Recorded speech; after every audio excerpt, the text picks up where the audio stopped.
So, after what feels like forever, the spoilers for One Piece Chapter 1181 are finally here. And just look at that title, God and Devil. I mean, we've got a pretty good idea who the devil is, right? But the god, now that's the real question. Is it Loki, Prince of Elbath, throwing down with the power of a god? Or is this title hinting at something way, way bigger? Let's dive in. Look, this chapter isn't just about a fight.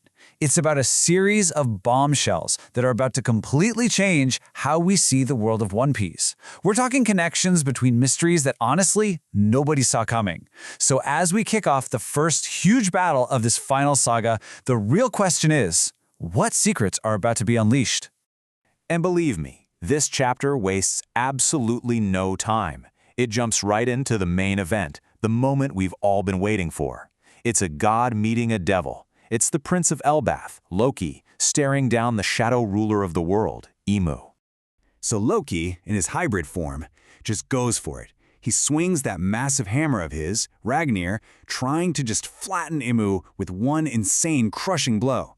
We've seen what this thing can do. We know the kind of raw power Loki is packing. Now, you have to pay really close attention to how the spoilers word this. It doesn't say Imu blocks the hammer or that he dodges it. It says a massive black flame just stops it, dead in its tracks. That's not defense, you know?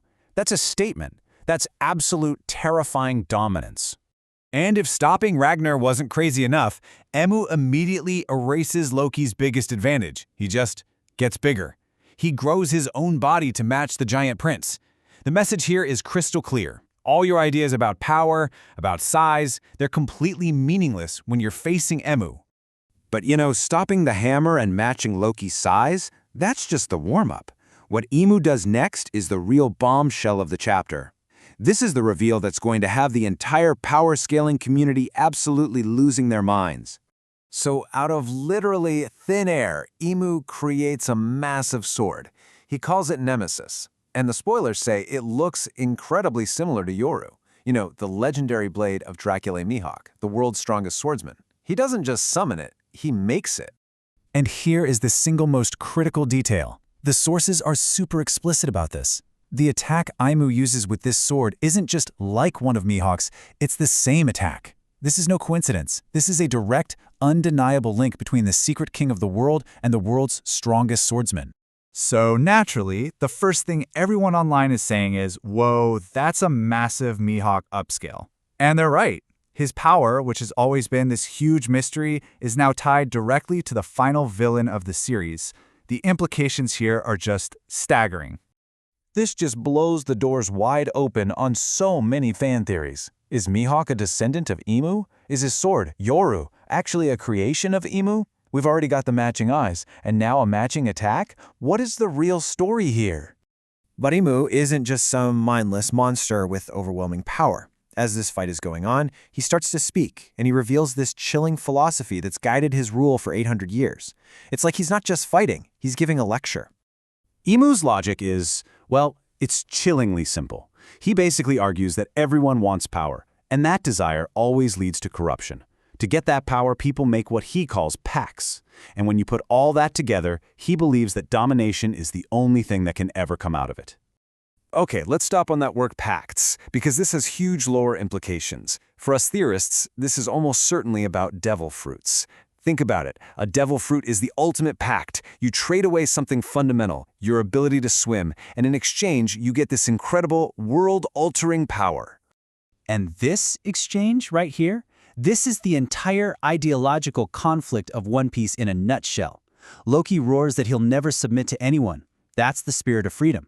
And Imu calmly replies that real happiness, real order, can only exist under absolute domination. It's freedom versus control, right there on the page. Just when you think this chapter couldn't possibly throw any more at us, the fight triggers a memory inside Imu's head. And this isn't just some random memory. It's a flashback that could change everything we thought we knew about the Void Century. The sources are so direct, and it's absolutely world-shaking. As Imu remembers Joy Boy, the implication is just laid bare for us. It seems they were friends. Imu, the ultimate villain, and Joy Boy, the legendary hero of liberation. They were once comrades. But this is definitely not a fond memory. The flashback seems to fill Aimu with an incredible rage, and he actually shouts at this ghost from his past, "Isn't that right, Joy Boy?" This confirms it. There's a deep, personal, and obviously very bitter history between these two.